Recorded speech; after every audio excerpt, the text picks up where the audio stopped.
Ketua Program Studi Kimia Ibu Dr. Imelda Fajriati MSI, yang saya hormati Pembina HMPS Kimia UIN Sunan Kalijaga Bapak Priagung Demi Widya Kongko MSc, yang saya hormati Ketua Himpunan Mahasiswa Program Studi Kimia periode 2022, Saudara Masuri Latif, serta teman-teman peserta sekalian. Alhamdulillah, pada kesempatan kali ini, saya diberikan kesempatan untuk berbagi sedikit ilmu yang saya punya. Baiklah, langsung saja saya akan share screen materi. Apakah sudah terlihat? Sudah. Oke, baiklah. Hari ini, pada kesempatan kelas penelitian kimia atau KPK series pertama kali ini, kita akan membahas terkait how to make a great scientific article. Jadi bagaimana kita membuat artikel ilmiah yang baik. Adapun topik yang akan kita bahas, yang pertama itu adalah apa sih artikel ilmiah itu? Yang kedua, manfaat apa saja yang kita dapatkan ketika kita menulis artikel ilmiah? Ketiga, struktur seperti apa saja yang terdapat dalam artikel ilmiah. Keempat, bagaimana proses publikasi artikel ilmiah. Dan terakhir, tips dan trik mengikuti kompetisi kepenulisan. Yang pertama yaitu artikel ilmiah. Mungkin sebagian besar dari kalian sudah sering mendengar apa sih artikel ilmiah itu. Nah, di sini saya akan menjelaskan lebih lanjut terkait artikel ilmiah itu sendiri. Nah, artikel ilmiah adalah suatu karya tulis ilmiah yang disusun berdasarkan hasil penelitian yang diterbitkan di dalam jurnal atau majalah ilmiah.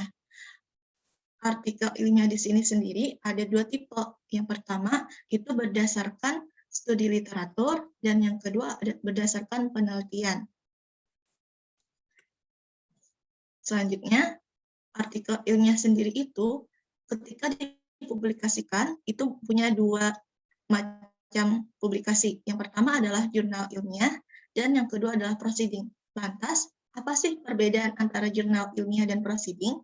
Nah, di sini kita akan lebih mengulik lebih dalam terkait itu.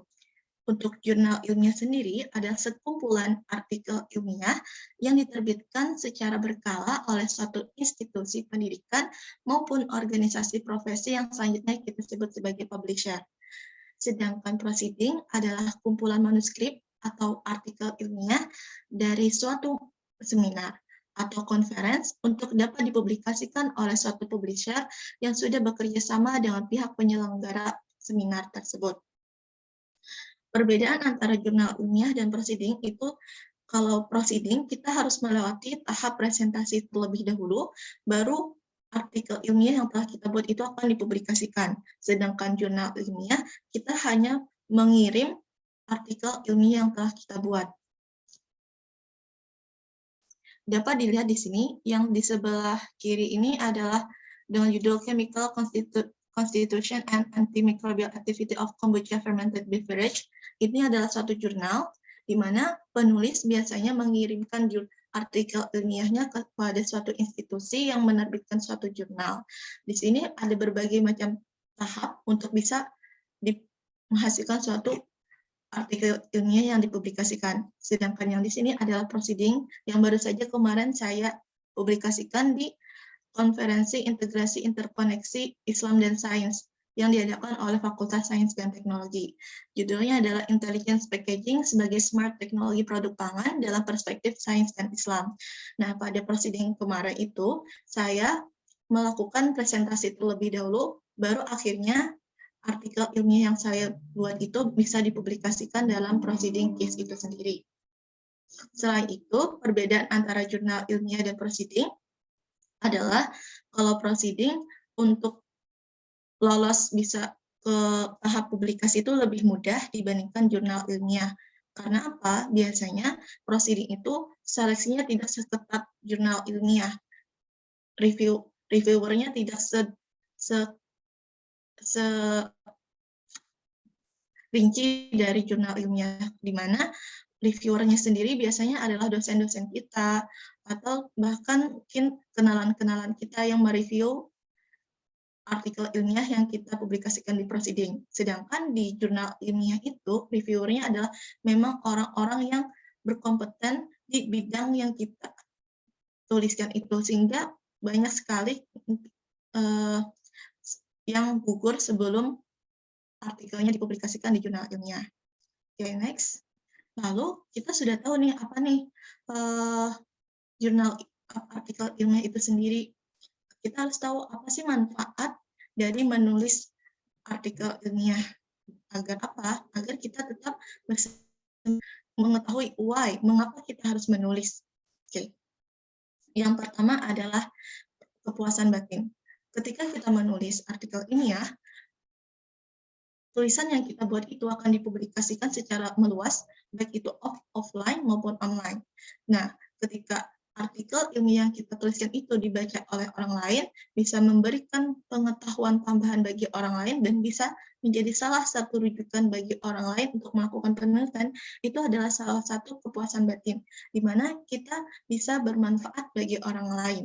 Selain itu, bahkan tulisan-tulisan kita ketika nantinya kita sudah tidak ada, akan tetap ada dan abadi sepanjang hayat, bahkan ketika kita meninggal nantinya.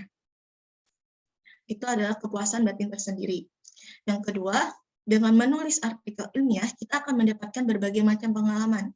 Tentu saja menulis artikel ilmiah tidaklah semudah apa yang kita pikirkan. Kita harus membaca literatur terlebih dahulu, terus berdiskusi dengan teman, berdiskusi dengan dosen, lalu kita juga melakukan penelitian di laboratorium, atau juga bisa kita melakukan beberapa kali revisi, yang akhirnya artikel ilmiah kita itu bisa diterbitkan. Yang ketiga adalah memperbesar peluang mendapat beasiswa. Karena apa? Ketika kita melakukan mempublikasikan artikel ilmiah yang telah kita buat, itu track record kita sudah ada di internet. Bahkan mungkin kalau kita klik atau tulis nama kita di internet, keluar itu paper atau artikel ilmiah yang telah kita tulis, sehingga orang lain ketika menyeleksi beasiswa tidak hanya pastinya memilih kandidat yang memang terbaik yang ada. Nah, dengan kita menulis artikel ilmiah, kita akan memberikan suatu track record, baik itu secara online atau offline, di mana ketika nama kita ditulis, nanti akan muncul berbagai macam artikel ilmiah yang kita pernah tuliskan.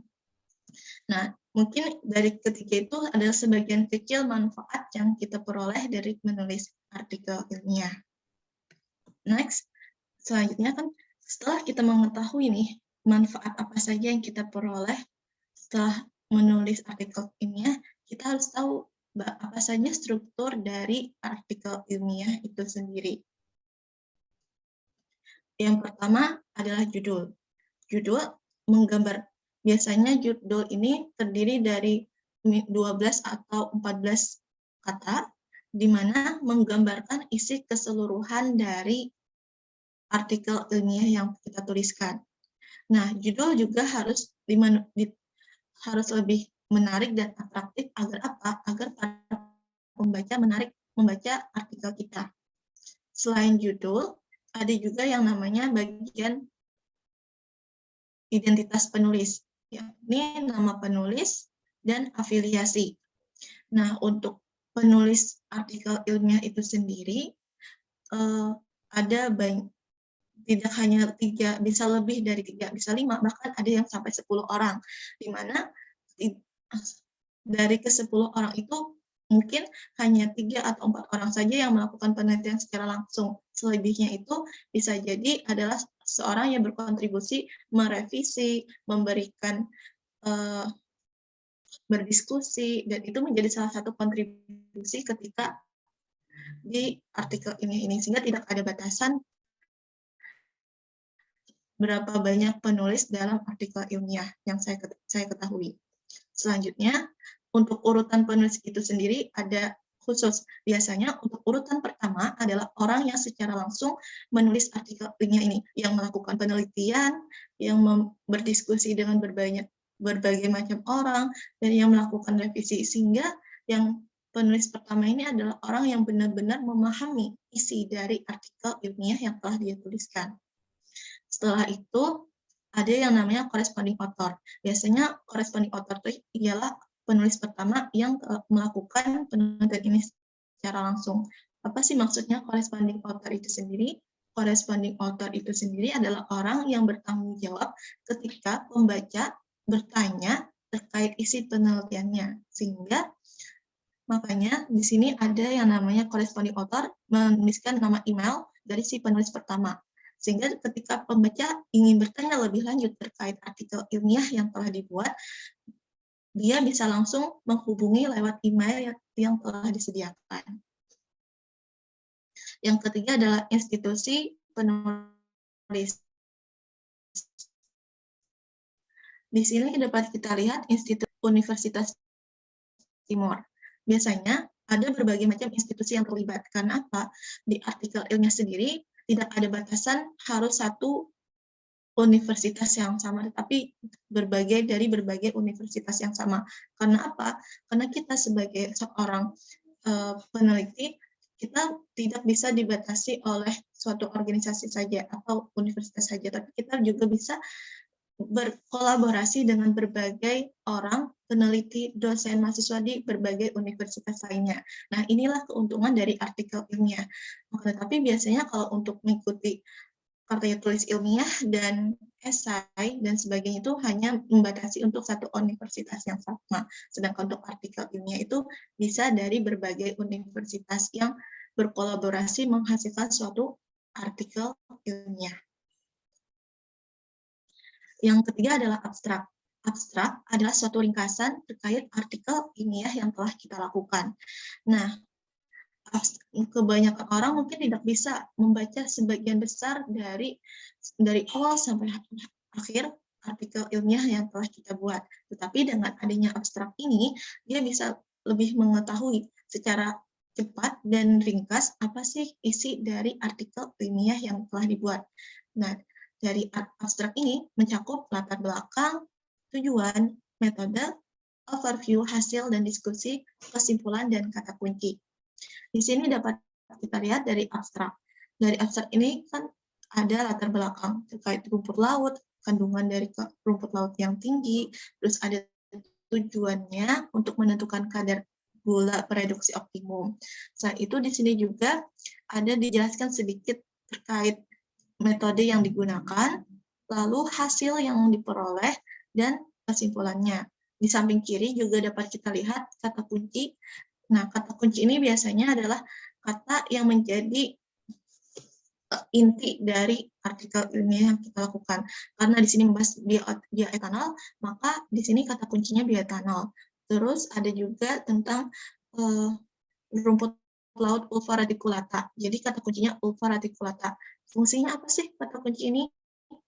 Jadi kata kunci ini berfungsi ketika kita menuliskan bioetanol di internet, maka akan keluar jurnal yang kita tulis, karena jurnal kita itu intinya adalah terkait bioetanol. Contohnya itu yang bioetanol.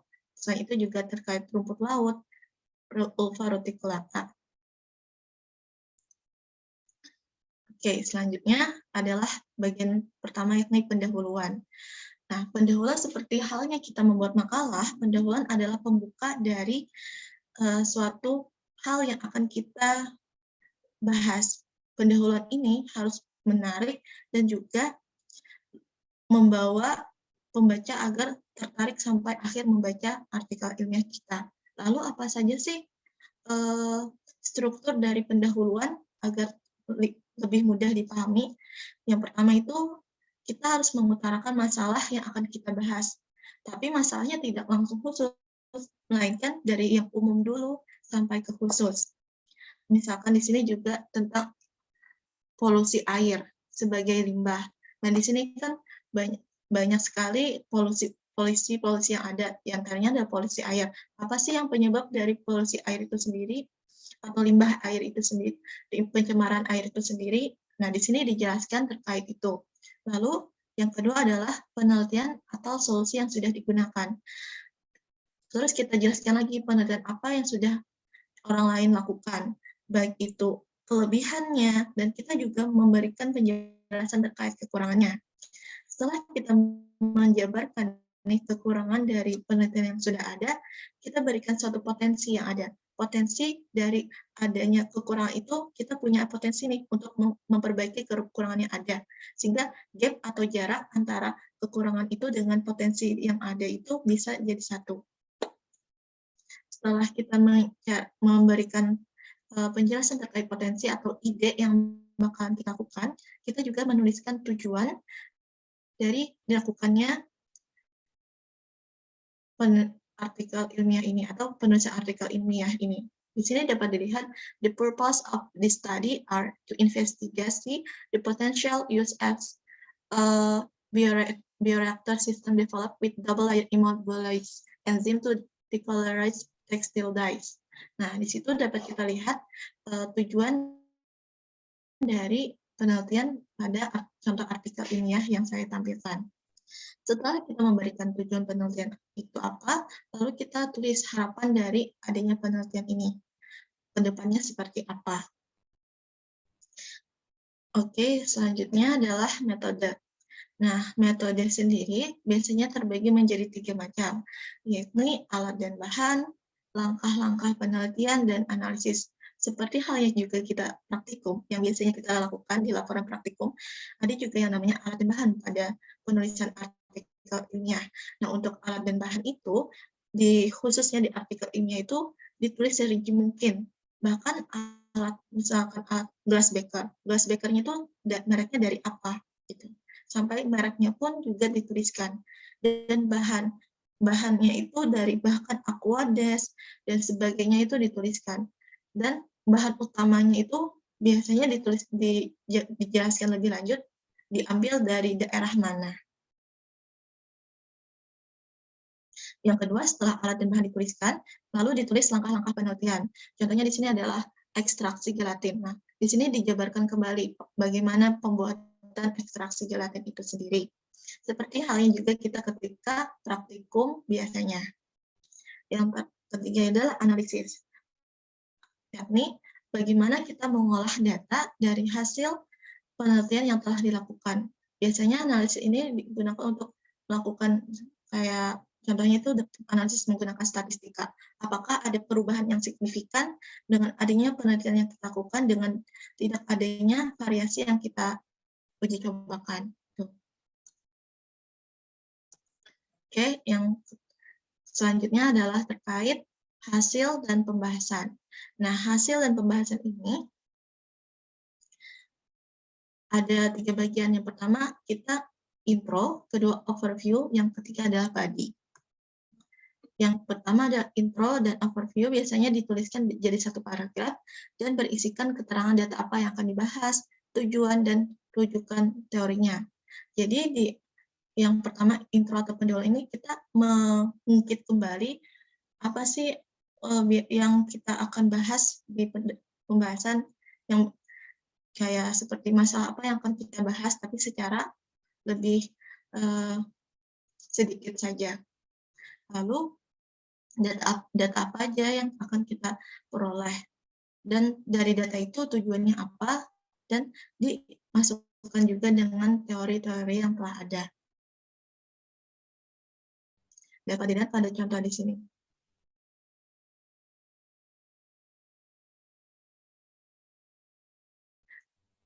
Selanjutnya adalah body atau isi, yang berisi tren dari masing-masing data yang bisa dibahas dan menghasilkan sebuah kesimpulan serta kajian ilmiah yang menyumbangkan keilmuan teori yang baru. Nah, body ini adalah inti dari penelitian yang telah kita lakukan. Intinya, dari data-data yang kita peroleh, kita buat suatu grafik, kita buat suatu diagram, dan kita jelaskan kembali maksud dari diagram atau grafik yang kita peroleh. Dan kita bandingkan dengan penelitian-penelitian yang sudah ada, dan kita juga kuatkan dengan teori-teori yang ada. Seperti halnya juga kita biasanya praktikum. Nah, yang selanjutnya adalah kesimpulan atau conclusion. Biasanya conclusion ini adalah menjawab dari tujuan yang kita harapkan pada yang telah kita tuliskan pada pendahuluan sebelumnya. Dan kesimpulan ini biasanya lebih ringkas dan padat. Dapat dilihat di sini conclusion-nya, the proximate composition of Coelenterifera obtained from cultured pond at MPUST, Taiwan was obviously different from that of Sigrid from Thailand or Malaysia. Nah, jadi komposisi proksimat dari kandungan anggur laut yang dengan jenis lentifera dan dari jenis yang lain yang berasal dari Thailand dan Malaysia itu memiliki perbedaan. Apa sih perbedaannya dan berdasarkan apa sih metode yang dilakukan? Di sini dijelaskan lebih ringkas. Nah, selain itu, pada artikel ilmiah juga ada yang namanya bagian acknowledgement atau ucapan terima kasih, di mana ketika kita melakukan penelitian, kita tidak hanya sendiri, kita butuh bantuan orang lain, entah itu teman diskusi, entah itu dosen pembimbing, atau bahkan orang yang memberikan dana hibah penelitian kita sehingga kita bisa melakukan penelitian. Dan disinilah kita bisa mengucapkan terima kasih. Biasanya kan kalau di makalah, ucapan terima kasih ada di kata pengantar. Sedangkan di artikel ilmiah itu ada bagian tersendiri yang disebut dengan acknowledgement. Nah, dan terakhir mungkin adalah reference. Biasanya di artikel ilmiah kita juga tetap wajib menuliskan daftar pustaka dari berbagai rujukan yang telah kita buat. Lalu setelah kita menulis artikel ilmiah, bagaimana sih cara mempublikasikan artikel ilmiah ini agar bisa dipublikasikan baik itu di jurnal ataupun di proceeding? Yang pertama, ketika kita telah mensubmit artikel ilmiah ke suatu jurnal atau proceeding, maka artikel ilmiah yang kita tulis itu akan ditampung dulu oleh editor. Editor di sini sebagai orang yang menyeleksi tahap awal, apakah artikel ilmiah yang kita tulis itu sesuai dengan tema yang mereka maksud atau bukan. Oleh karena itu, ketika kita menulis artikel ilmiah dan ketika kita mensubmit ke suatu jurnal, kita harus mencocokkan dari tema yang mereka punya dan artikel yang kita punya itu apakah satu memiliki kesamaan atau memiliki kesamaan topik atau beda. Kalau misalkan sama, bisa kita langsung submit ke sana.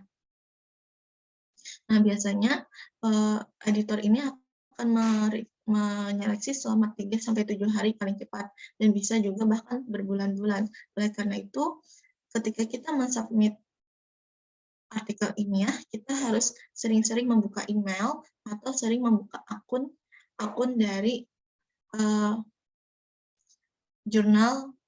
instansi jurnal yang kita submit artikel ilmiahnya. Yang kedua adalah under review. Nah, ketika under review ini, ketika artikel ilmiah kita sudah masuk seleksi pada tahap editor, maka editor akan mengirimkan artikel ilmiah itu kepada reviewer. Reviewer ini adalah seorang yang membaca dan mengulas kembali artikel ilmiah kita apakah sudah bagus atau ada yang perlu diperbaiki. Dan biasanya untuk jurnal sendiri, reviewer ini adalah orang-orang yang memang berkompeten di bidangnya, bahkan di bidang yang kita masukkan artikel ilmiahnya. Nah, selanjutnya itu adalah setelah kita menunggu hasil dari reviewer, nanti kita akan diberi pemberitahuan apakah artikel ilmiah ini diterima atau diterima dengan sedikit revisi atau diterima dengan banyak revisi dan bahkan sampai ditolak.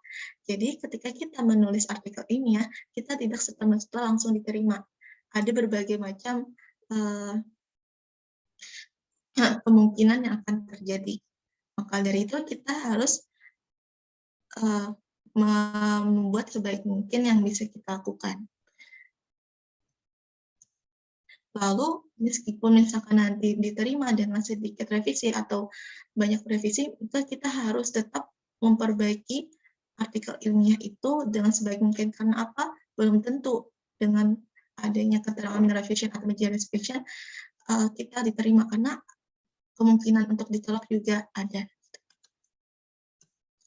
Selanjutnya adalah ketika kita sudah merevisi, misalkan kita dapat major revision, kalau artikel ilmiah kita tuh masih harus direvisi, lalu kita kembalikan lagi publikasi artikel ilmiah itu, lalu dan akhirnya diberi pengumuman kalau kita diterima. Nah, setelah kita diterima artikel ilmiah, kita diterima, kita harus meng-cross check lagi nih, nama kita sudah benar belum, terus email yang kita tuh sudah benar belum, bahkan persamaannya, tabel, gambar, dan draft manuskripnya itu harus diteliti lagi apakah sudah benar atau belum sebelum diterbitkan.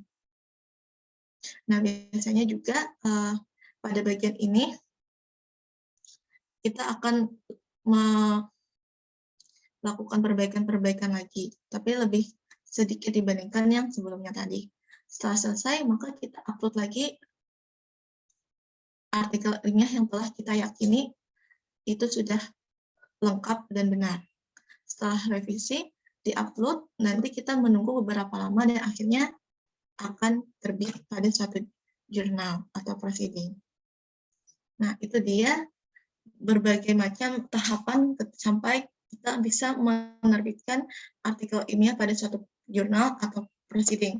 Bahkan saya saja kemarin untuk proceeding case itu bulan Agustus atau September saya daftar, submit, dan dipublikasikannya itu pada bulan Februari kemarin. Jadi hampir beberapa bulan baru bisa di-publish. Jadi agak panjang teman-teman perjalanannya, tapi tidak apa-apa. Karena dengan itu kita juga bisa belajar. Selanjutnya, di sini saya akan menjelaskan terkait tips dan trik mengikuti kompetisi kepenulisan. Jadi sebelum kita publikasi jurnal, kita juga bisa nih ikut berbagai macam kompetisi kepenulisan, entah itu esai, entah itu KTI, baru kita bisa mempublikasikannya di suatu jurnal. Maksudnya di sini di mana? Jadi jangan terlalu, mungkin agak setelah mendengar penjelasan saya tadi terkait artikel ilmiah agak sedikit ini ya, rumit ya, tapi tidak apa-apa. Di sini kita akan belajar dari awal. Mungkin kalau bagi maba baru akan lebih baik kalian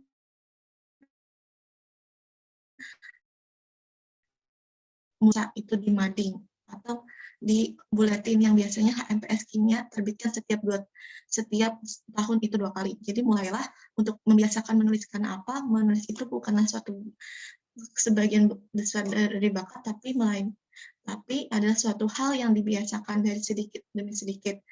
Cobalah untuk mulai menulis artikel populer, baik itu di buletin, atau juga menulis opini di koran, atau bahkan menulis diary sendiri, itu menjadi salah satu hal melatih kita untuk menulis. Setelah itu mulailah juga mengikuti perlombaan, entah itu perlombaan esai atau opini. Kalau esai itu kan biasanya hanya mengedepankan ide saja tanpa harus melakukan penelitian. Nah, di situ mulailah untuk melakukan brainstorming ide. Setelah kita udah lihai atau sudah cukup menulis esai, lanjut kita bisa melakukan penelitian. Di mana saya kemarin punya proyek esai. Ketika saya sudah merasakan ini sepertinya berpotensi untuk dilakukan penelitian, maka yang awalnya suatu esai atau ide yang masih belum terpikirkan untuk dilakukan, bisa kita gunakan untuk membuat suatu karya tulis ilmiah, dilakukan penelitian di lab. Tapi untuk saat ini masih belum saya lakukan karena melihat situasi dan kondisi masih belum memungkinkan mengerjakan di lab. Lalu saya juga punya informasi, ternyata ketika kita melakukan penelitian, terus kita mengikuti ke suatu perlombaan, entah itu KTI, terus kita memenangkannya, itu karya kita yang telah menang itu memang tidak boleh diikut lombakan ke instansi lain manapun. Tapi kita juga masih punya kesempatan untuk mempublikasikan penelitian yang telah kita lakukan dengan membuat menjadi artikel ilmiah itu yang telah saya sebutkan tadi. Karena apa? Karena biasanya instansi yang melakukan menyelenggarakan kompetisi penulisan itu jarang untuk dipublikasikan ke khalayak umum. Jadinya apa? Kita ketika menang, karya kita hanya cuma disimpan di laptop saja, sampai ada publikasi ke khalayak luas. Oleh karena itu, kita masih punya kesempatan ketika karya kita sudah menang, dan kita konfirmasi lagi ke panitia apakah akan dipublikasikan atau tidak. Kalau tidak, maka kita masih berhak untuk mempublikasikannya ke suatu jurnal. Nah, jadi ketika kita melakukan satu penelitian, kita bisa mengikuti satu perlombaan dan bahkan kita bisa mempublikasikan di satu jurnal. Jadi dua pulau terlampaui, teman-teman. Lalu apa saja sih tips dan trik untuk mengikuti kompetisi kepenulisan? Yang pertama adalah cari partner yang tepat. Kenapa?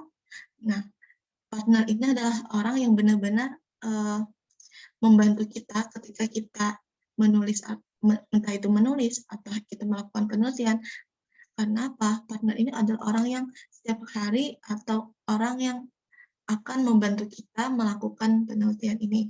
Jadi, mencari partner yang tepat itu sangat-sangat penting untuk dilakukan.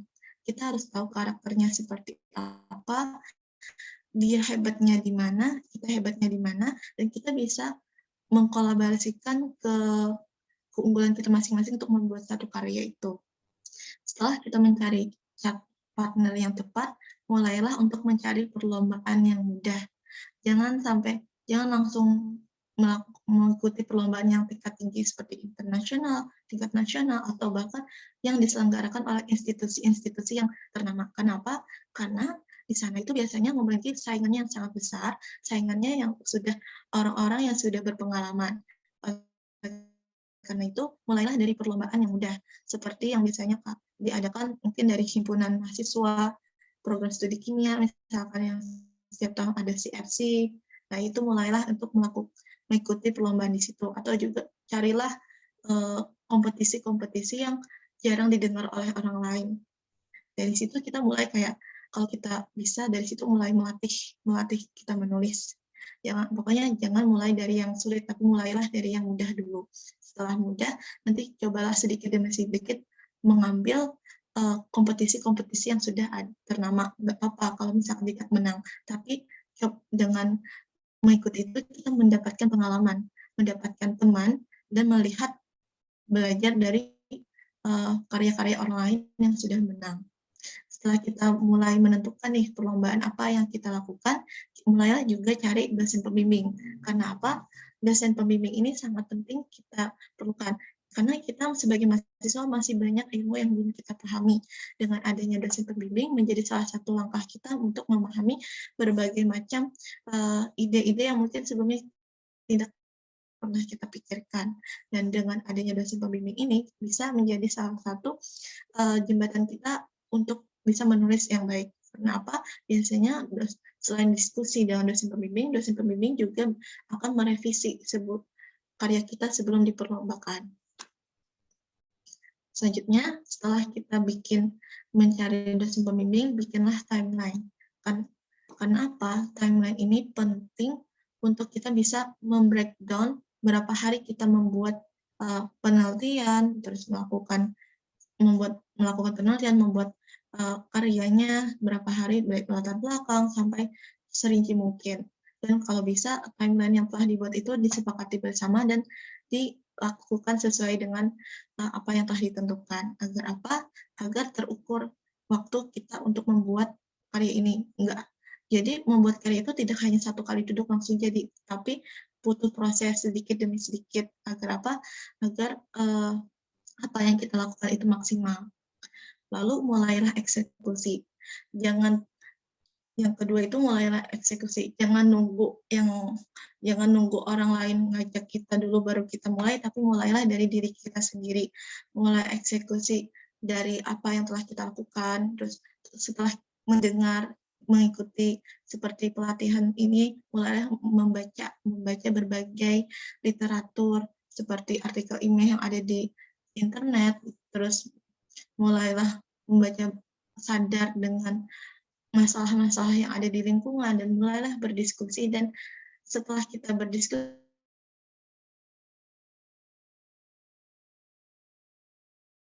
menulis menulis apa yang akan kita tulis, menulis apa yang kita akan lakukan. Setelah menulis, misalkan untuk KTI, mulailah untuk mempersiapkan alat, bahan, terus laboratorium, dan sebagainya. Oh iya, untuk laboratorium di kimia sendiri itu mensupport kita melakukan penelitian. Karena apa? Karena kita kan ibaratnya mengharumkan nama kalau kita mengikuti perlombaan seperti karya tulis ilmiah yang notabene harus melakukan penelitian di lab, mereka akan mensupport kita. Kita tidak akan membayar, sepengetahuan saya itu dari pihak laboratorium tidak akan memberikan tanggungan biaya terhadap alat-alat yang kita gunakan di laboratorium, tetapi kita hanya butuh dana untuk bahan. Jadi untuk segala macam bahan yang diperlukan kita harus mempersiapkannya dari uang sendiri. Nah, untuk mengakses lab juga itu ada berbagai macam tahapan. Pertama kita harus membuat surat izin masuk lab. Setelah itu apakah surat izin masuk lab, terus juga kita tulis proposal apa yang kita lakukan. Proposal ini fungsinya apa? Kita harus mengetahui apa saja yang akan kita lakukan di lab itu, baik itu peralatannya apa saja yang kita butuhkan, terus apa saja yang kita kerjakan, dan setelah itu baru kita hubungi ke pihak laboratorium di lab itu, apakah punya kita diterima untuk melakukan penelitian atau tidak. Jadi mungkin dari sekarang, karena kalian masih awal, masih baru, mulailah untuk cari-cari informasi terkait bagaimana akses lab bagi orang-orang yang melakukan penelitian untuk suatu kompetisi. Terus carilah pengalaman dari orang-orang terdahulu yang pernah mengikuti penelitian dan mendapatkan dan hibah, bahkan penelitian itu sangat menguntungkan kita. Setelah itu belajar dari pengalaman. Nah, kalau kita meneliti kan tidak serta-merta kita langsung berhasil. Pasti kita akan mengalami kegagalan. Nah, kegagalan itu jangan menjadikan kita down, tapi mulailah untuk melatih diri. Apa sih yang menyebabkan hal itu gagal terjadi? Penelitian ini kok bisa tidak sesuai dengan ekspektasi? Apa sih yang bisa menyebabkan hal itu terjadi? Mulailah itu jadikan pelajaran, jangan sampai dengan kegagalan itu menjadikan kita tidak berani lagi melanjutkan penelitian, bahkan menyerah. Oleh karena itu jangan mudah menyerah. Kenapa? Menjadi seorang peneliti atau seorang saintis itu adalah kita harus ingat tujuannya apa, karena dengan melihat tujuan itu kita akan tidak mudah menyerah terhadap berbagai macam hambatan dan rintangan yang akan kita hadapi. Oke. Nah, tahukah kamu, sometimes you win, sometimes you learn. Ketika kita mengikuti perlombaan, pasti ada yang namanya menang, ada juga yang namanya kalah. Nah, ketika kita menang, jadikan kemenangan itu sebagai suatu pencapaian dan suatu apresiasi diri terhadap usaha kerja keras yang telah kita lakukan dan yang telah kita habiskan. Selain itu, ketika kita kalah pun itu tidak masalah. Kenapa? Tidak ada yang namanya kerugian. Karena dengan kegagalan itu kita bisa belajar, memperbaiki kesalahan kita sebelum-sebelumnya. Sedikit demi sedikit, maka itu akan menjadi suatu hal yang baik. Dan terakhir ada practice make perfect. Latihlah terus-menerus. Latih menulis dari sekarang. Mulai dari menulis diary, menulis artikel populer misalkan, menulis puisi di buletin dan sebagainya, dan mulailah sedikit demi sedikit berkembang atau tumbuh, bukan hanya stuck di situ, tapi mulai sedikit demi sedikit lebih mengembangkan keahlian menulisnya itu di berbagai bidang. Jadi jangan sampai hanya satu saja. Dengan berbagai macam latihan kita akan membuat keahlian menulis kita semakin lebih baik. Nah, ini ada satu quotes yang saya sangat sukai, yang bunyi, orang boleh pandai setinggi langit, tapi selama ia tidak menulis, ia akan hilang di dalam masyarakat dan dari sejarah. Maka menulislah adalah pekerjaan untuk keabadian. Nah, dengan menulis, meskipun kita nantinya meninggal, tulisan-tulisan kita akan tetap abadi sampai kapanpun, bahkan menjadi amal jariah bagi kita nantinya di kehidupan setelah kematian nanti. Ini adalah salah satu quotes yang sering saya temukan dan mungkin salah satu yang juga menjadi tujuan saya kenapa menulis.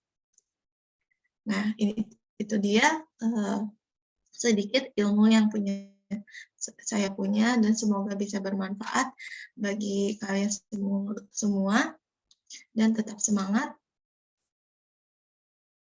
Saya akhiri presentasi saya mengucapkan Assalamualaikum warahmatullahi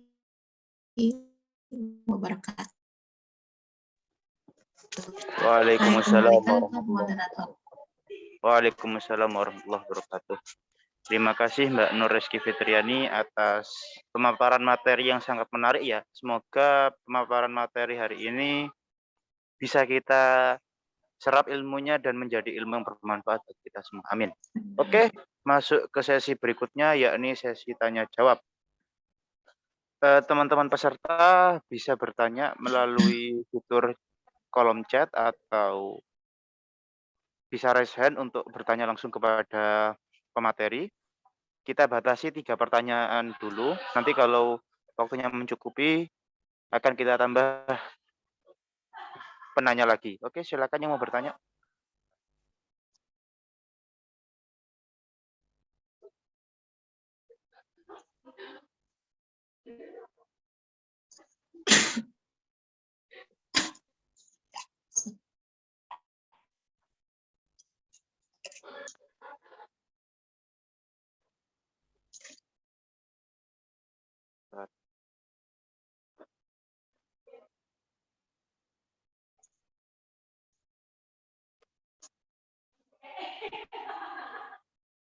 Oke, Yuda Adrian Saputra, silakan tanya.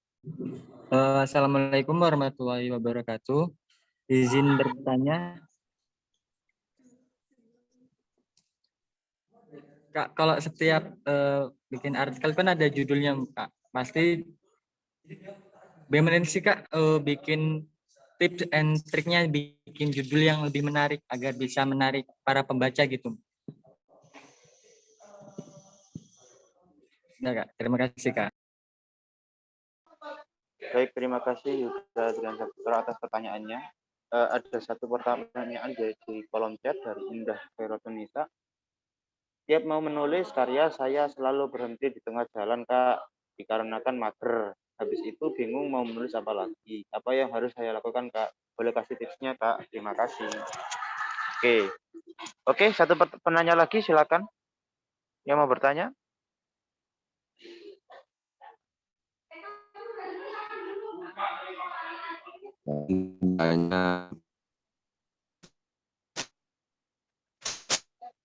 Ya, silakan.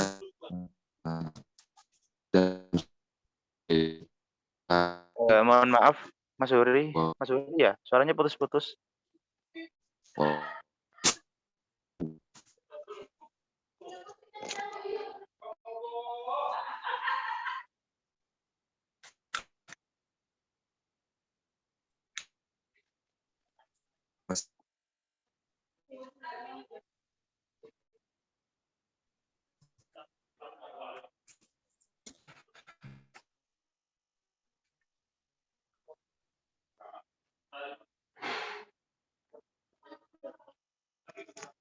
Baik, bagaimana saudara Mas Huri? Atau mungkin menggunakan fitur chatbox aja enggak apa-apa? Sekarang udah agak mendingan belum? Udah. Oke. Jadi gini, dalam setiap melakukan penelitian itu tidak dapat dipungkiri bahwa kita harus menyajikan data, entah itu data kualitatif maupun kuantitatif yang harus ada dalam artikel yang kemudian akan publikasi. Nah, itu dari pertanyaannya sendiri, apakah ada software atau alat untuk kita dapat menyajikan data, mau baik kualitatif maupun kuantitatif itu untuk mempermudah gitu, jadi enggak secara manual. Mungkin seperti itu pertanyaannya. Terima kasih. Oke, baik Saudara Mas Relatif, terima kasih atas pertanyaannya. Sudah ada 3 pertanyaan Kak Nur, bisa dijawab terlebih dahulu? Silakan. Baik, terima kasih atas pertanyaannya teman-teman. Yang pertama tadi pertanyaannya dari Yuda Adrian Saputra ya, terkait bagaimana menulis judul yang menarik perhatian pembaca. Sejauh yang pernah saya lakukan untuk menulis judul itu memang kita yang pertama harus mempertimbangkan konten isi yang kita tulis. Apakah itu harus mencerminkan konten isi. Yang kedua, kita juga bisa biasanya kalau meneliti itu mengikuti perkembangan berita-berita yang ada saat ini. Sepertinya COVID misalnya. COVID kan sekarang masih dalam masa lagi masih dalam proses masa pandemi ya. Jadi COVID itu masih hangat-hangatnya dibicarakan oleh orang. Setelah itu kita juga bisa membaca dari berbagai berita atau juga dari berbagai artikel ilmiah orang lain yang terbaru, sehingga kita bisa menambah kosakata untuk menulis judul itu sendiri. Jadi yang pertama itu adalah judul harus mencerminkan isi dari artikel ilmiah yang kita buat. Yang kedua, mulailah untuk sering-sering membaca, baik itu membaca artikel orang yang terbaru, membaca berita yang lagi hangat, dan bahkan membaca dari buku-buku yang mungkin sebelumnya belum kita pernah baca. Terkhusus kalau misalkan nih, kalau untuk artikel ilmiah itu namanya juga ilmiah, maka kata-katanya juga lebih saintifik, lebih ilmiah, jadi lebih baku. Jadi lebih sering baca-baca artikel ilmiah dari punya orang lain. Nah, misalkan untuk esai, saya juga pernah bikin esai. Untuk esai sendiri itu punya trik lain. Karena esai yang saya buat adalah esai populer, maka kata-kata yang digunakan adalah kata-kata yang mudah dipahami oleh orang awam, bukan yang saintifik, berbeda dengan artikel ilmiah yang tadi. Selain itu, namanya juga esai itu mencerminkan suatu ide yang bisa dilaksanakan di masa depan. Jadi lebih apa ya namanya? Lebih menjual artinya apa? Dengan adanya judul di esai kita yang mudah dipahami dan lebih mencerminkan bisa dikerjakan di masa depan, itu bisa menjadi salah satu hal yang menarik orang untuk membacanya. Sedangkan untuk artikel ilmiah, kita sering-seringlah baca artikel ilmiah orang-orang yang terbaru. Karena apa? Biasanya yang terbaru itu menyesuaikan dengan kondisi yang ada saat ini. Setelah itu juga ya banyak-banyak baca aja. Oke, dari situ apakah sudah dipahami? Oh, jadi kalau untuk judul itu tergantung karya ilmiah yang kita buat ya Kak? Seperti esai atau artikel begitu ya Kak? Iya, jadi tiap masing-masing karya ilmiah itu ada karakteristiknya yang berbeda-beda. Kalau misalkan esai populer, berarti bahasanya lebih populer, terus lebih mencerminkan ke masa depan. Kalau artikel ilmiah kan berdasarkan penelitian yang telah dilakukan, jadi berdasarkan isi dari yang kita lakukan, terus lebih saintifik, lebih ilmiah bahasanya. Baik Kak, terima kasih Kak. Sama-sama.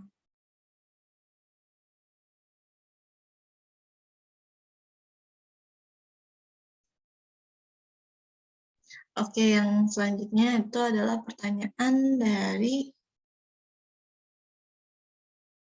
Indah ya, terkait writer's block ketika kita menulis dan kita stuck di tengah jalan mager dan itu bingung mau menulis apa ya.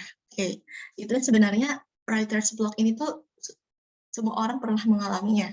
Saya pun sering mengalami hal itu. Dan ketika saya bingung menulis apa, ketika mager untuk melanjutkan menulis, saya coba istirahat. Saya coba pergi kemana ya, untuk refreshing atau mengikuti seperti sharing-sharing seperti ini, yang khususnya penulisan. Kenapa? Dengan mengikuti kembali, kita bisa memotivasi diri kembali, kenapa harus menulis. Terkadang di tengah jalan gitu, kita lupa motivasi itu pasti ada naik turunnya. Jadi ketika down, lagi kurang termotivasi, terus menulis jadi bingung, mau apa, setengah jalan gitu. Jadi berhenti sebentar, terus cobalah untuk refreshing, membingungkan pikiran, lalu ikutilah lagi sharing-sharing yang seperti ini. Siapa tahu dengan ikut sharing ini kita bisa memotivasi kembali diri kita, karena terkadang menulis itu ada naik turunnya. Saya juga mengalami hal yang sama. Lalu mulai dari yang sedikit misalkan mager. Memang sih mager tuh tidak bisa dihindarkan. Tapi ketika pikirkan lagi kalau kita tidak menulis melanjutkan, itu semua nggak bakal selesai kalau bukan dari diri kita sendiri yang berusaha memaksakan untuk mulai dulu. Nggak apa-apa misalkan 5 menit aja dulu baca yang sudah kita tulis, baca terus coba tulis 1 kalimat aja atau 2 kalimat. Nanti istirahat, lanjut lagi. Nah, dengan interval waktu yang semakin ke sana semakin lama, nanti akan semakin membiasakan diri untuk bisa menulis lagi gitu. Sampai di situ apakah sudah dipahami atau sudah jelas? Sudah jelas. Oke.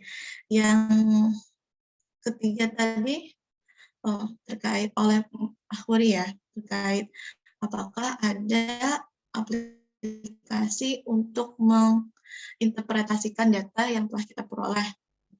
Nah, sebenarnya untuk interpretasi data itu kan kita bisa menggunakan data statistik.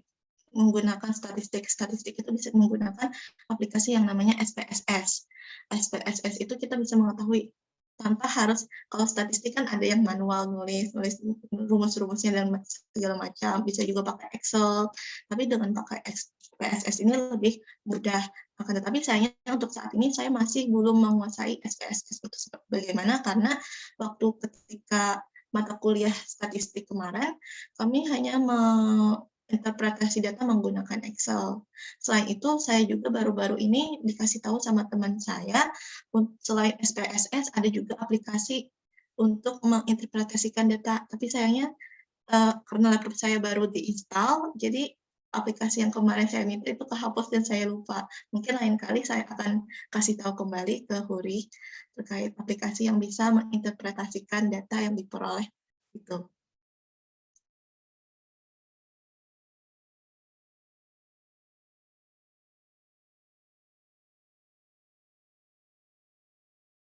Bentuk web atau tersedia di semua platform atau hanya desktop atau PC aja itu?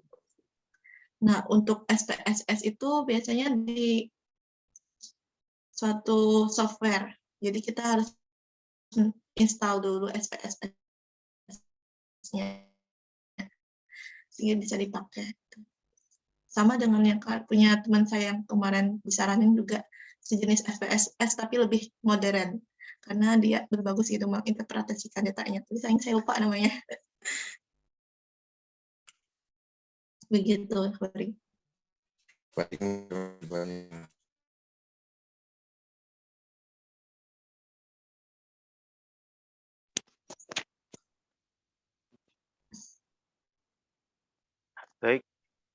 terima kasih Mbak Nur atas jawabannya. Oke, kita buka lagi. Ini sudah ada satu. Oh, atau dua ya, bentar. Udah ada 2 penanya. Kita buka satu pertanyaan lagi. Iya.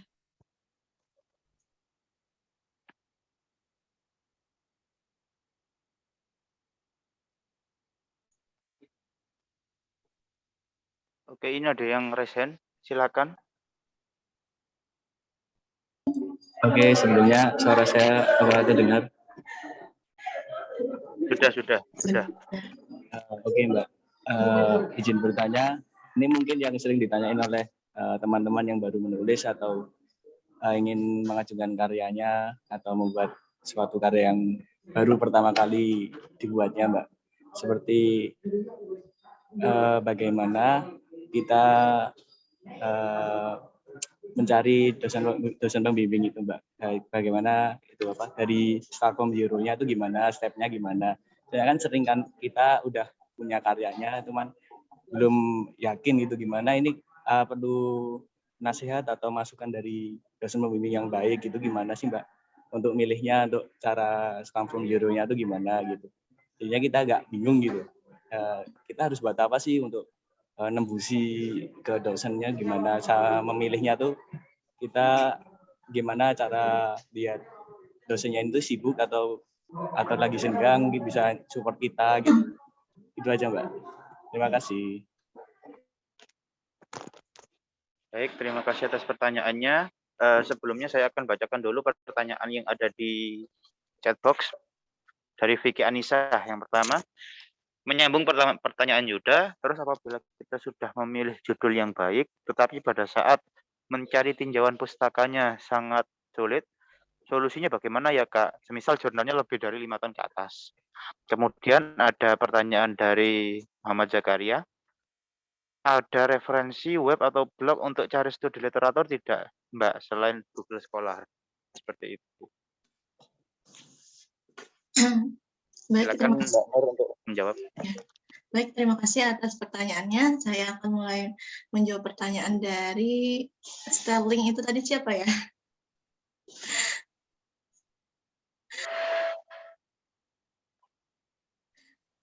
Apakah benar namanya Sterling? Kalau dari suara yang saya dengar itu kayaknya dari Ayasi Mufid, Mbak. Oh, Ayas. Oke, dari Ayas ya. Untuk mulai menulis dari zero, dari nol, dan memilih dosen pembimbingnya seperti apa. Nah, untuk menulis sendiri, saya sarankan mulailah dari hal-hal yang kecil yang tadi saya telah sebutkan, mulai dari nulis diary, terus ikutilah ketika ada HMPS kan biasanya menerbitkan buletin. Nah, mulailah mengirimkan karya-karyanya ke sana dulu. Lalu ikutilah berbagai macam pelatihan-pelatihan seperti ini. Karena apa? Setiap pelatihan itu pasti ada ilmu yang sebelumnya belum pernah kita peroleh. Dan dengan mengikuti pelatihan ini kita juga punya koneksi loh. Saya biasanya ketika setelah selesai mengikuti pelatihan seperti ini, menghubungi langsung materinya, terus melakukan networking atau menambah koneksi. Sehingga dengan itu kita punya teman yang awalnya pemateri menjadi teman kita, dan ketika kita susah, bingung, kita bisa bertanya langsung ke dia. Setelah itu menulis juga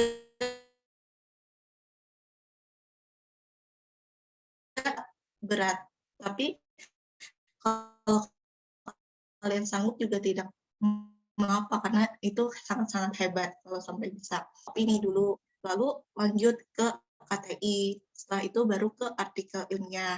Nah, itu sih step by step yang saya sarankan. Tapi kalau kalian bisa langsung ke KTI, bisa langsung ke artikel ilmiah, itu malah mantap. Dan juga saya juga kemarin kenapa milih essay lebih dulu, karena melihat kondisi yang saat itu tidak memungkinkan untuk melakukan penelitian di laboratorium. Nah, sekarang kan udah mulai offline, teman-teman. Jadi kalian nggak perlu harus ngikutin saya, tapi bisa aja langsung melakukan penelitian langsung di laboratorium.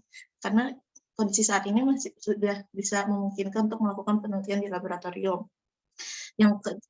Lalu bagaimana sih memilih dosen pembimbing untuk membimbing karya kita?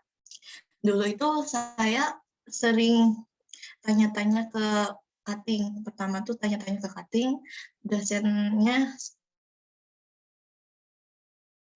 karakter dosen itu seperti apa gitu. Terus dosen siapa yang sangat penting untuk diperhatikan adalah kita membuat karya harusnya yang sebelum kita menghubungi dosen, kita sudah punya ide yang akan kita lakukan. Ide penelitian yang akan kita proposal dulu, enggak apa-apa, karena kita sampai ide aja itu sudah cukup. Setelah ide kita punya, nah kita analisis nih, idenya tuh bidang mana. Kan kita dosen banyak ya, ada bidang pangan, ada bidang lingkungan, ada bidang material, ada bidang lebih ke makhluk hidup kan. Nah, dari situ kita bisa mengklasifikasi nih ide kita nih masuknya ke dosen siapa. Jadi saya dulu tuh itu nggak satu dosen doang, kayak satu ide untuk satu dosen ini, terus ide yang lain dosen yang lain gitu. Jadi menyesuaikan ke ide yang kita punya. Terus untuk menghubungi dosen juga kalau bisa ya gitu, kita harus tahu dulu dosen mana yang tidak terlalu sibuk. Terus setelah kita tanya-tanya ke cutting, pasti cutting kan lebih mengetahui, lebih dekat dengan dosen. Nah, harus mengetahui juga karakternya seperti apa, apakah beliau untuk membimbing itu seperti apa. Ada yang sampai kita diskusi, terus nanti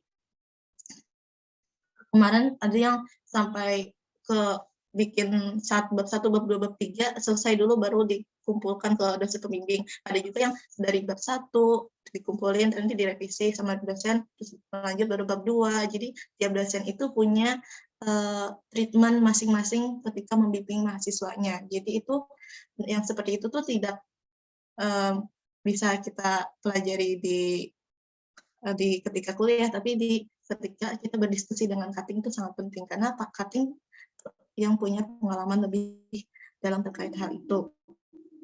Nah, yang ketiga adalah kita menghubungi dosen dengan baik gitu. Jangan sampai di waktu bukan jam kerja kita tanya-tanya itu sangat bisa mengganggu dosen dan itu juga bisa menjadi poin minus kita nantinya. Jadi gitu, Ayas, apakah sudah jelas?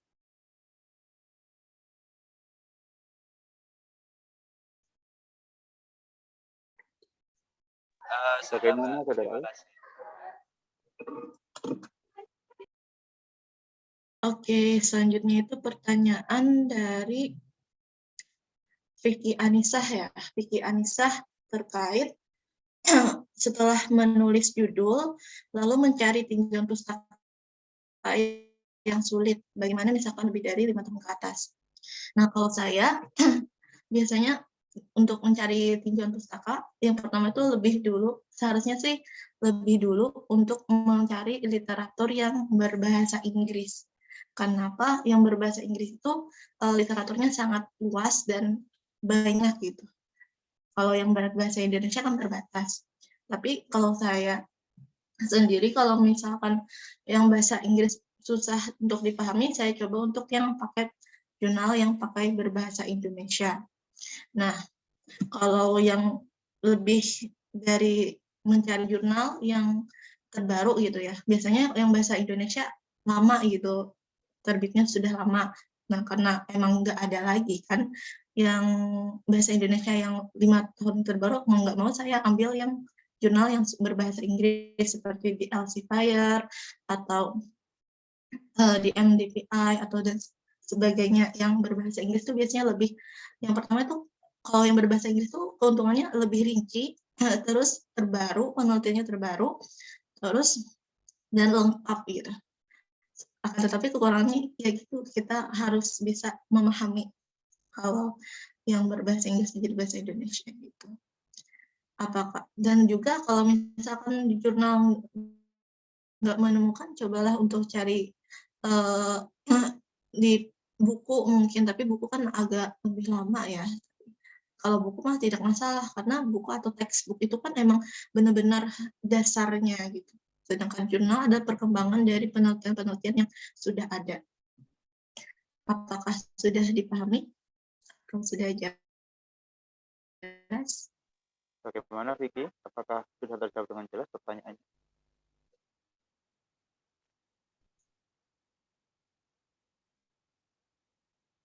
Nah, bisa ditulis nggak, Mbak, buat mencari jurnal dengan bahasa Inggris? Oh, nah ini kebetulan sama dengan si Zaka ya, terkait pertanyaan studi literatur untuk mencari literatur yang selain di Google Scholar. Jadi pakai Elsevier, tapi tulis aja di internet Elsevier.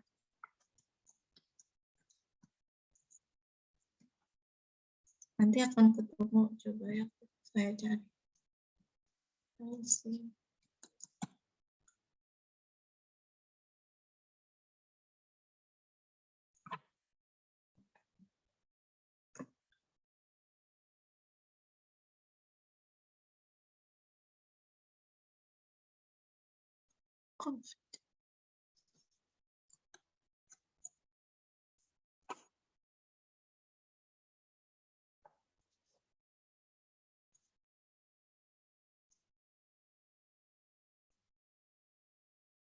Tunggu sebentar ya.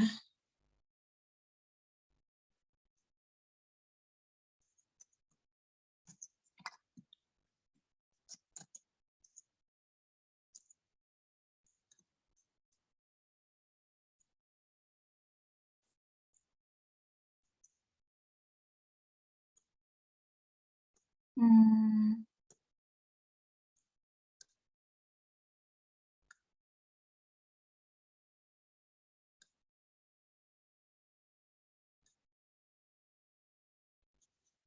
Terus.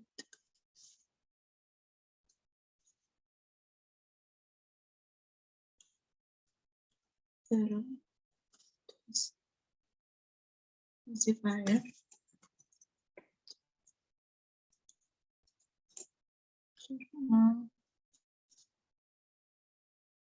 Terus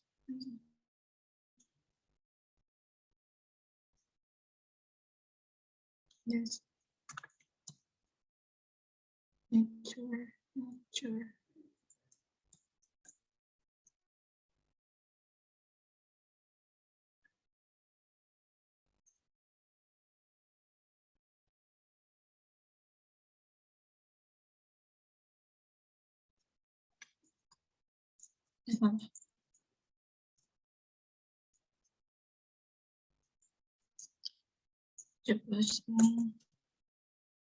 Terus ini.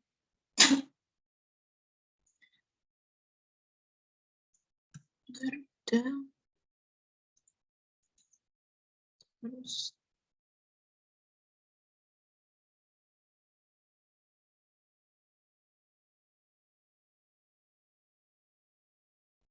jurnal.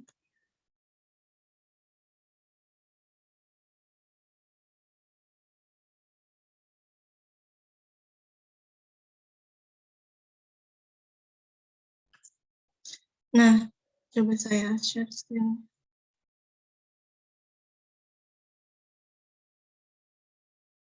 Apakah sudah terlihat? Sudah, Mbak. Jadi itu biasanya selain Google Scholar juga bisa menggunakan link garuda.kemendikbud.go.id. Nah, di sini tuh ada berbagai macam jurnal juga.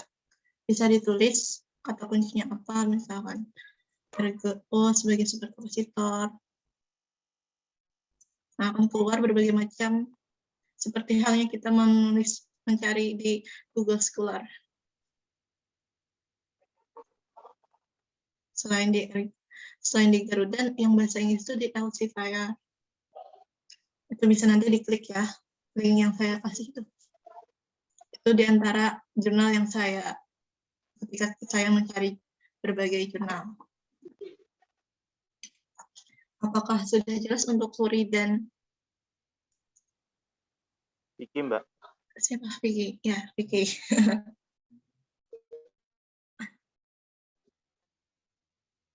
Nah, untuk daftar pustakanya itu tergantung dari kita kan misalkan melakukan itu mengikuti kompetisi. Nah, itu mengikuti dari ketentuan institusi yang kita apply.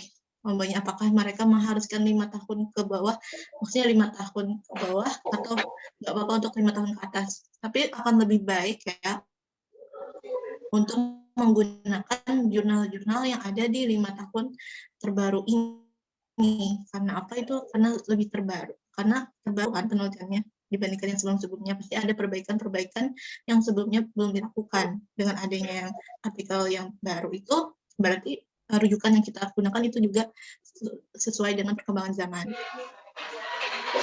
Nah, kalau misalkan kepepet ya tidak apa-apa, itu masing-masing tergantung masing-masing. Entah kalau misalkan mau bagus nilainya untuk kompetisi kan harus membuat memberikan yang semaksimal mungkin. Kalau mau bagus ya pakai yang 5 tahun terbaru. Tapi misalkan sampai kita nggak nemu lagi apapun itu, ya mau nggak mau ya pakai yang lama daripada nggak punya apa-apa kan, maksudnya nggak ada rujukan yang lebih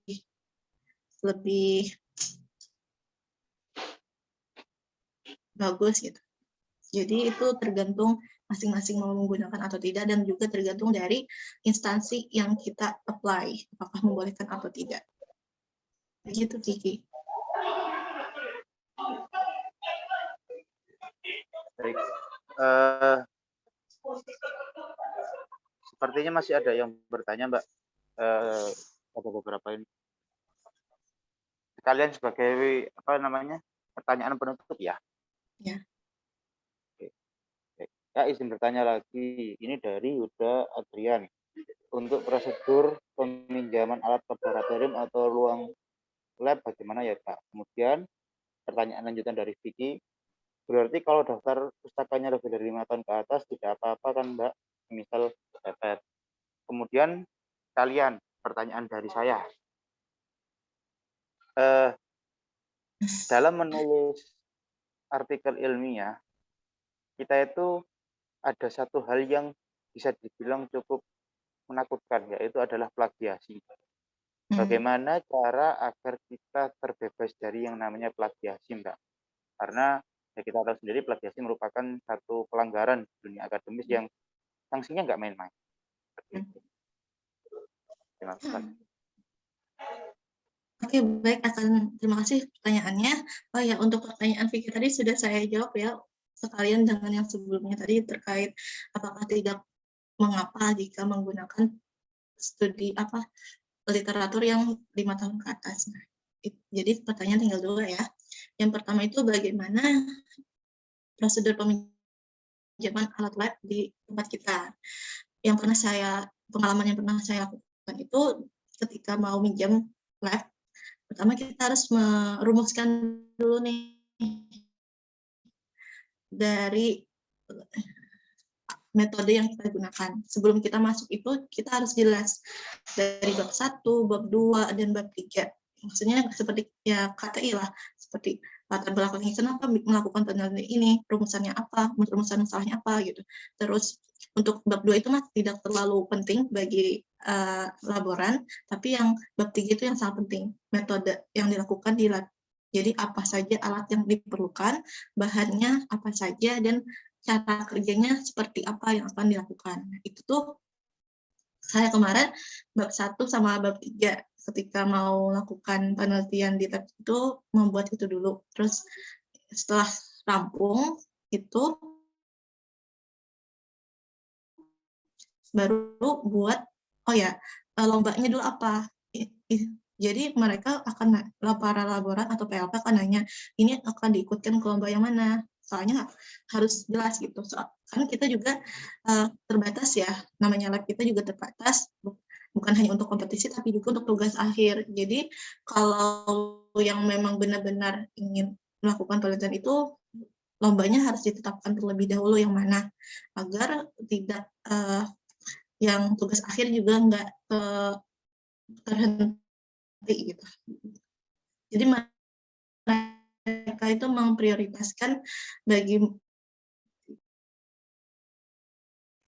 setelah kita sudah punya proposal lah istilahnya, bab 1, bab 3, terus kita buat juga izin masuk lab. Surat izin masuk lab itu bisa diakses di Kimia Uinsuka ID, ada form untuk mengisi nama, judulnya apa gitu, judul penelitiannya apa, pembimbingnya siapa saja yang akan melakukan penelitian.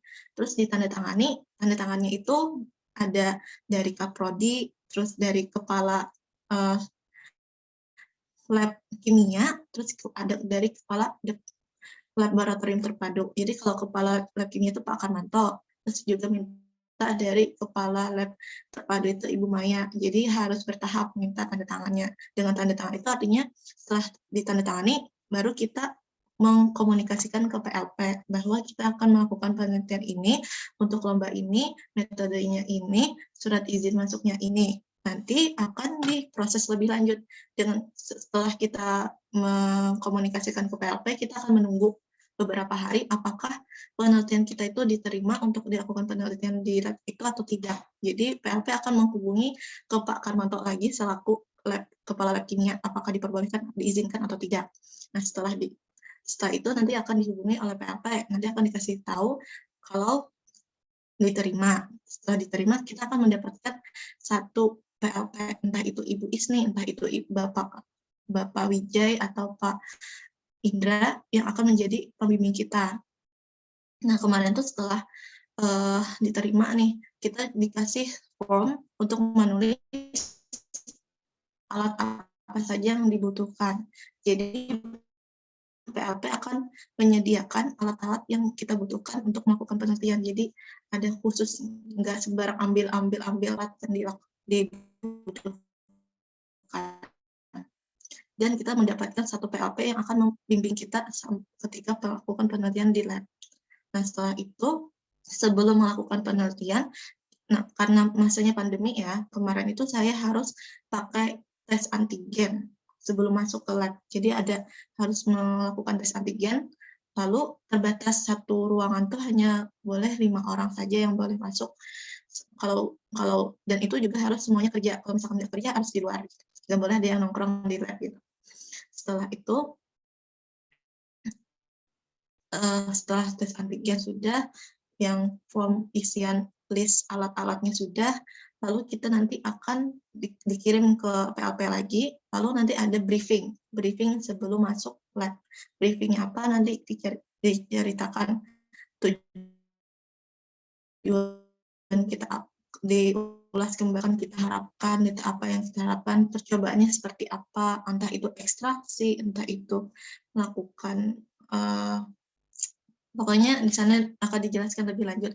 Dan bahkan ketika itu nanti dari PLP akan memberikan saran, misalkan pakai ini, sebaiknya ini dan sebagainya. Jadi ketika briefing itu sebelum, dan juga untuk keselamatan kerja di laboratorium itu dijelaskan lagi sama ketika waktu briefing itu.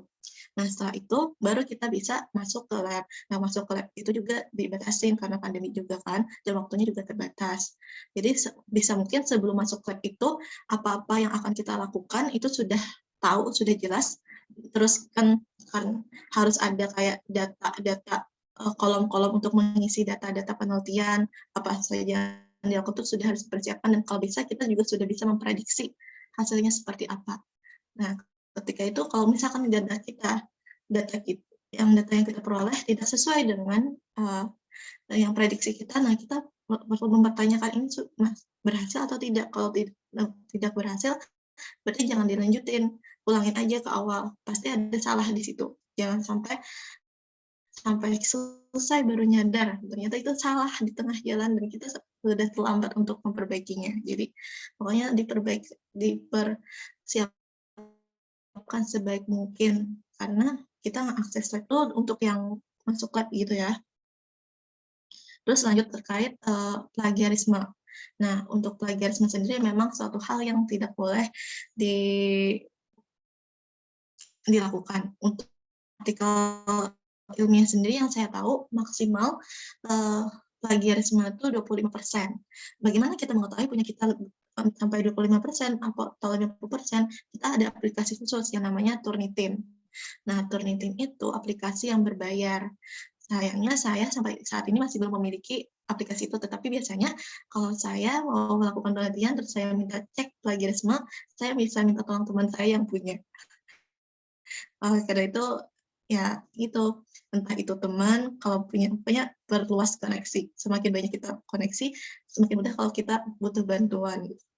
Karena saya masih belum punya aplikasi Turnitin, saya minta tolong teman saya melakukan pengecekan sudah berapa taraf plagiarismenya. Nah, setelah itu misalkan banyak nih yang jumlah plagiarismenya, maka kita harus mengganti. Biasanya di Turnitin tuh ada ini rujukannya penelitian ini berdasarkan penelitian ini, kayak ketahuan tuh dari berbagai penelitian citasinya itu. Nah, kita bisa menggunakan yang namanya parafrase. Dari berbagai penelitian orang lain, kita ganti sinonim katanya menjadi yang baru gitu, dengan maksud yang sama untuk mengurangi plagiarisme itu sendiri. Begitu. Mungkin begitu saja yang dapat saya sampaikan. Saya kembalikan lagi ke moderator. Baik, terima kasih Mbak Nur atas jawaban-jawaban dari pertanyaannya. Semoga jawaban dari pertanyaan itu menjawab semua keresahan dari kawan-kawan. Bagi teman-teman yang belum berkesempatan untuk bertanya, nanti bisa bertanya di luar forum. Oke, dengan berakhirnya sesi diskusi dan penyampaian materi ini, maka berakhir pula tugas saya sebagai moderator di sini. Saya sebagai moderator, mohon maaf apabila ada kekurangan dari saya. Sekian dari saya. Hadanallahu wa iyyakum ajma'in. Wassalamualaikum warahmatullahi wabarakatuh. Selanjutnya saya kembalikan kepada Master of Ceremony.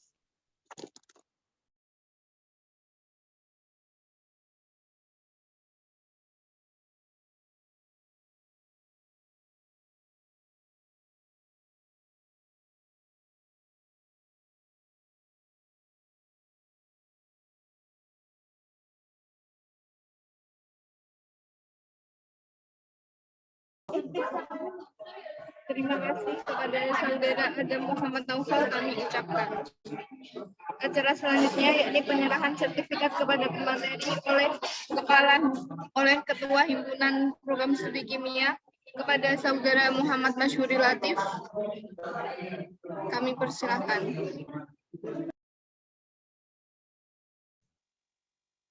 Baik, terima kasih atas kesempatannya. Mohon maaf sebelumnya tidak dapat menyalakan kamera.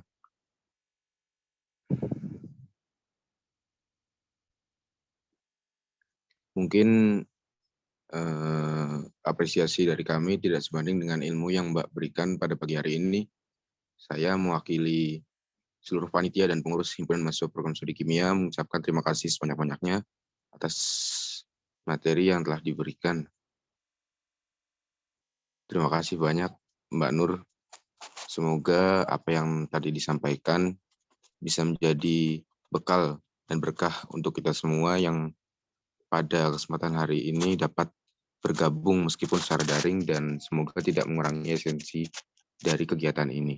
Terima kasih.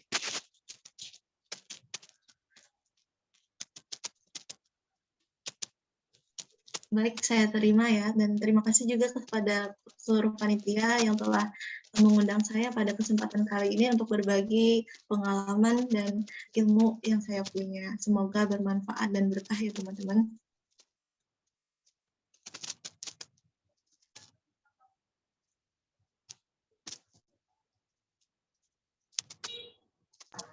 Baik, terima kasih kami ucapkan kepada saudari Nores Fitriani yang telah memberikan materi tentang giat sukses menulis artikel ilmiah. Semoga apa yang telah disampaikan menjadi ilmu yang bermanfaat dan berguna bagi kita semua. Amin. Terima kasih juga kami sampaikan kepada saudara Adam Muhammad Naufal yang telah memandu kegiatan diskusi kita pada pagi hari ini. Ya, minggu-minggu ibaratnya tetap produktif lah, tetap belajar sebagai bekal dan semoga menjadi berkah buat kita semua. Terima kasih, Dam. Semangat. Baik, sama-sama, dan mohon maaf kalau memang nggak bisa maksimal karena ya ada acara di luar juga, jadi harus membagi waktu. Terima kasih. Saya terima sertifikatnya.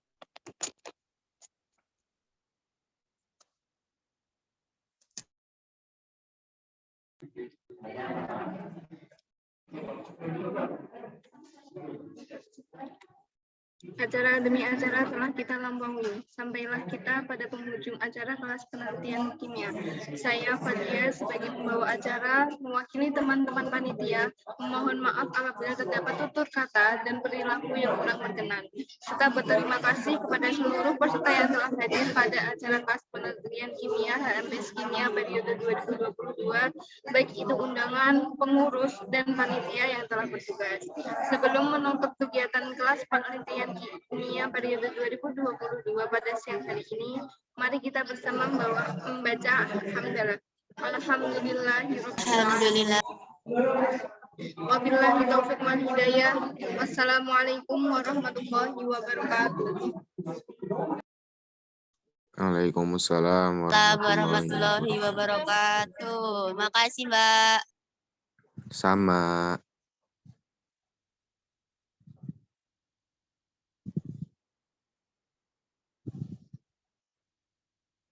Terima kasih semua. Saya izin live duluan ya. Mungkin Mbak, makasih Iya, juga. Mbak. Makasih. Makasih, Mbak. Semangat. Jangan kapok, Makasih Mbak. semuanya yang sudah join.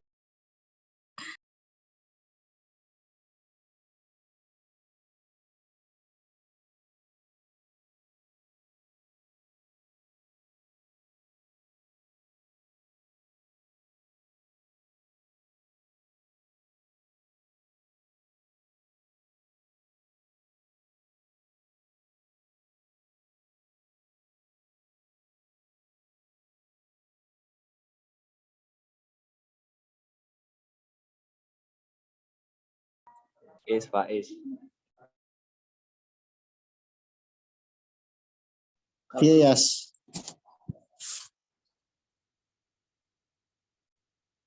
Salah. Enam kalah yo. Waduh kalah. Mana nih yang renang nih? Nggak Wah, ngajak. udah selesai. Telat. Renang. Nah, ada baskom kan di masjid, renang lah. Oh iya. Ada mandi. Ayo guys, kita foto dulu. Ayo sini, renang. Lumayan. Kumpul saren. 10. Apa namanya dulu? Ya mau wis kok wis kemarin dhewe. Hello, wajib untuk mati. Wis lah jajal mati. Mati superhero. Aku tak jajal apa jenenge? Natur spirit natur